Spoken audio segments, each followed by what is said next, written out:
great 1974 film The Godfather 2. There's a scene about halfway through where Hyman Roth and Michael Corleone and all the American gangsters are gathered on a patio in Havana. And it's Hyman Roth's 67th birthday. And he's giving a slice of the cake each gangster. He's like, Louis from Chicago, you run the Copacabana. Frankie, you get the prostitutes. He's dividing up the island among all the American gangsters. And appropriately enough, the birthday cake has the outline of Cuba on it. So he's giving him a slice of Cuba. And while Hyman Roth is doing this, he says, isn't it great to be in a country with a government that respects private enterprise? And that's how media policies have been done in the United States for the past 50 years. And it's increasing in the last 20 years. Extraordinarily powerful lobbyists duke it out behind closed doors for the biggest slice of the cake. The public knows nothing about it. It doesn't participate. And that's the problem we face.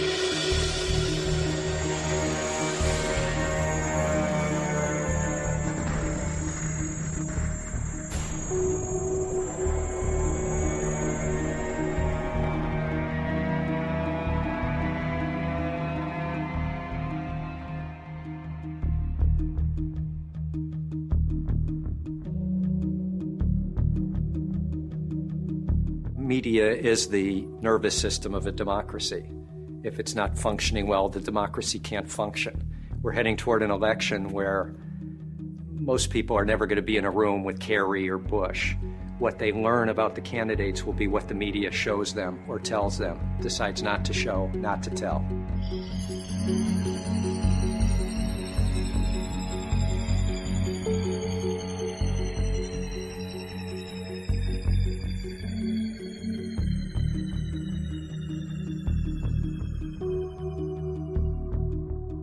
People are faced with critical choices about the future of the country when they go into the voting booth. And I go in, and I have been, through the course of a campaign cycle, subject to false, distorted, caricaturing, and I may not even know where it's coming from because often there's an echo effect off places like cable and like radio, and those wrong pieces of information are repeated and repeated. By the time it reaches me, I don't even know what the source was. This is the environment we're living in, and it's fundamentally undermining democracy, which is based on knowing some good and solid information so I can make an informed choice.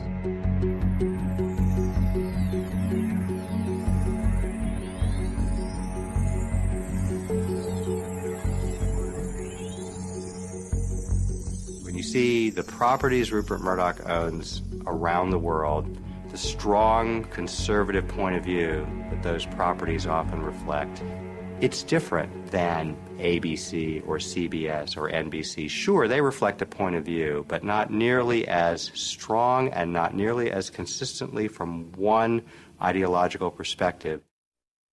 Murdoch actually bought the station in 1985 and actually left us alone for at least the first 3 years of his ownership, partly because we were so successful and prosperous that there was no reason to monkey with us. At WTTG, our success insulated us to a certain degree. And it was kind of like being in an office and seeing people come down with the flu around you.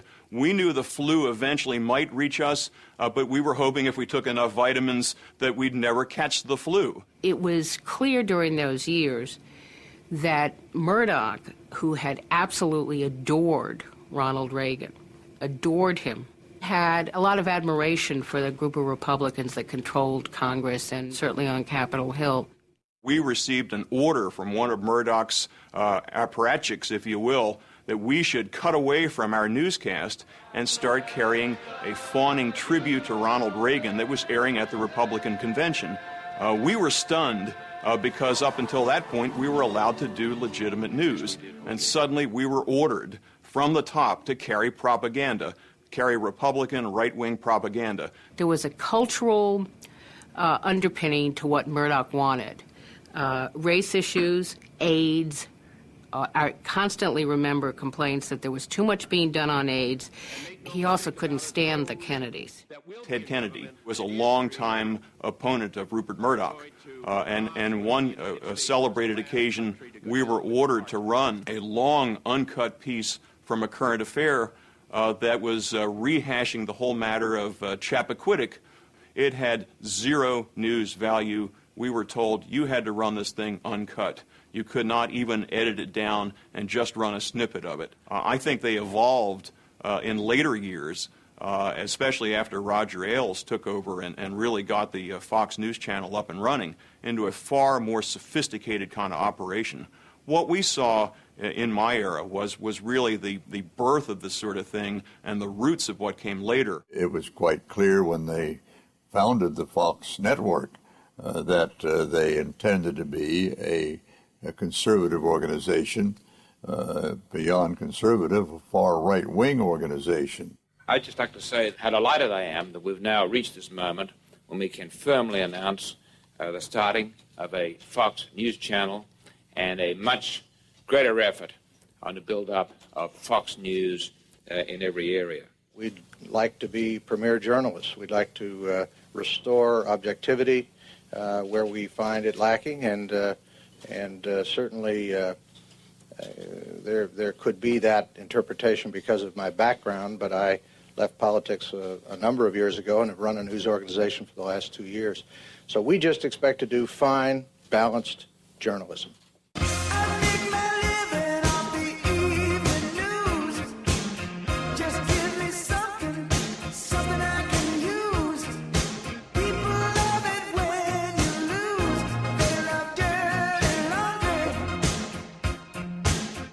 I was a Fox employee for 3 years.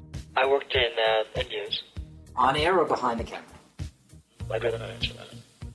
I think I'd rather keep myself anonymous.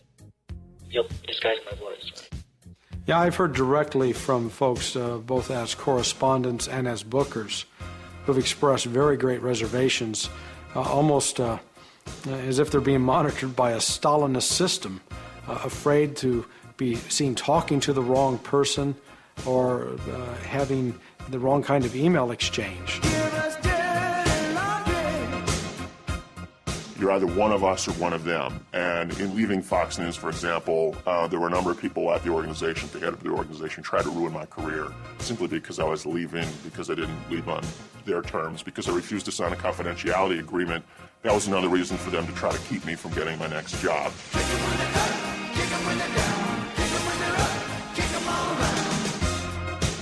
It's very much an environment of fear.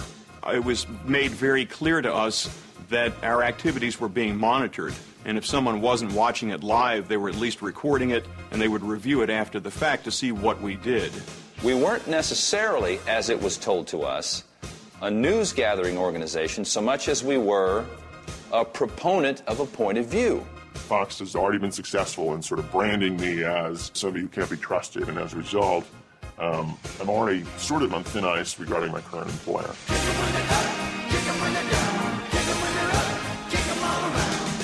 I'd been warned by people. There were a number of people who pulled me inside and said, look, you know, I don't know. I mean, I know that you want to work and I know that you need a job, but you might want to think twice about taking this job because really it is a very conservative news network.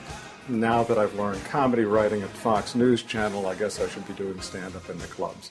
I think that if you don't go along with the mindset of the hierarchy in New York, if you challenge them on their attitudes about things, your history. I suspect your research has discovered the memoranda that were written by John Moody and by Roger in terms of setting the tone for the day. The message of the day is a very political device. Let's spend a good deal of time on the battle over judicial nominations, which the President will address this morning. Nominees who both sides admit are qualified are being held up because of their possible, not demonstrated, views on one issue, abortion. This should be a trademark issue for FNC today and in the days to come. There was nothing covert about the way the managing editors in New York or Washington operated. They made it perfectly clear what they expected from us. The so-called 9/11 Commission has already been meeting. This is not what did he know and when did he know it stuff. Do not turn this into Watergate. Every morning there was a detailed list of subjects to talk about, not talk about. Kerry's speech on the economy at Georgetown is likely to move onto the topic of Iraq. We should take the beginning of the Kerry speech and see if other news at the time is more compelling. It is not required to take it start to finish. They were just actually issuing edicts to the reporters to control what they could say and how they could say it. Let's refer to the U.S. Marines we see in the foreground as sharpshooters, not snipers, which carries a negative connotation. When headquarters sent a memo every morning and said, we want to touch on the following issues, we want to cover the following stories, we want to do them in this particular way, our job and our objective then was to execute the plan. The pictures from Abu Ghraib prison are disturbing. Today we have a picture, aired on Al Arabiya, of an American hostage being held with a scarf over his eyes, clearly against his will. Who's outraged on his behalf? I've never heard of any other network nor any other legitimate news organization doing that, newspaper or broadcast.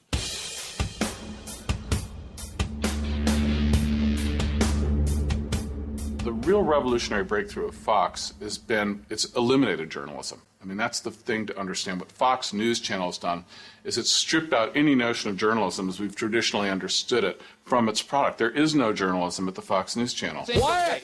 The person cut his mic. Listen, Chad, starter's pistol. Let me finish. Stop. Chad, I want to test if you're an honest individual. All right. I'm sorry to cut you off. I know we're in some controversial stuff here, but my religion didn't teach me that. But thank you very much for being here. It's a right-wing network, and you don't want to hear this stuff. You want to do. It's not about the kid. It's about you, Jamie. Let's go. Okay. Thank you, Jamie. Let's not have the laugh. I'm doing. Yes. Good night. Thank you, Jamie. Thank you, sir. Don't take your cheap little pathetic shot. I am telling you that's you're taking cheap little pathetic shots. Just giving his record. To tell you what the truth is. No, you're misrepresenting his record. I'm telling the truth, sir. That's the truth about his record.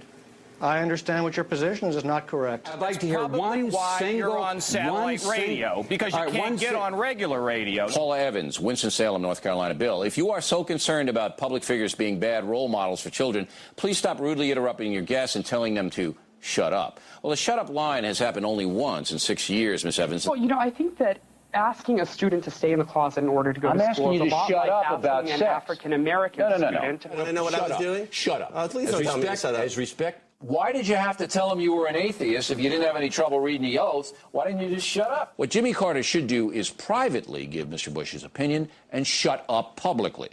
That would be best for the country. And it is our duty as loyal Americans to shut up once the fighting begins. Once the war against Saddam begins, we expect every American to support our military, and if they can't do that, to shut up. All he's got in 6.5 years is that I misspoke, that I labeled a polka war to Peabody. He writes it in his book. He tries to make me out to be a liar. No, that's shut up. No, you had your 35 minutes. Shut up.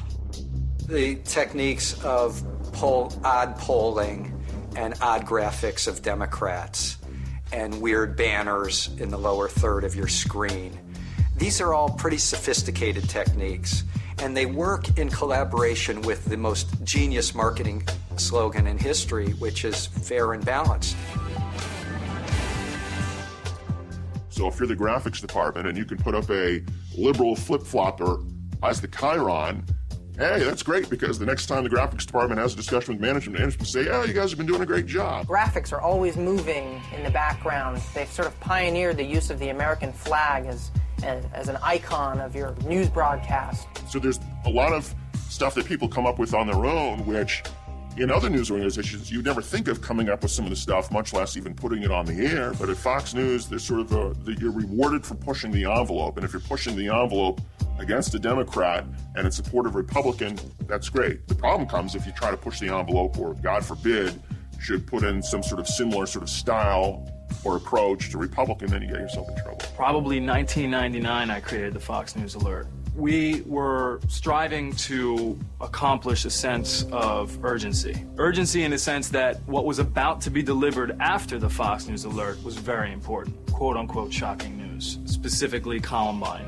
and all the other important news stories of that time. But now, looking back, now that I'm not there, I find it interesting that I've seen the Fox News Alert used for stories like Bennifer, J-Lo and Ben's relationship. I mean, this compared to a school shooting, and there's really no relationship to me. And I don't understand why, based on what we originally created it for,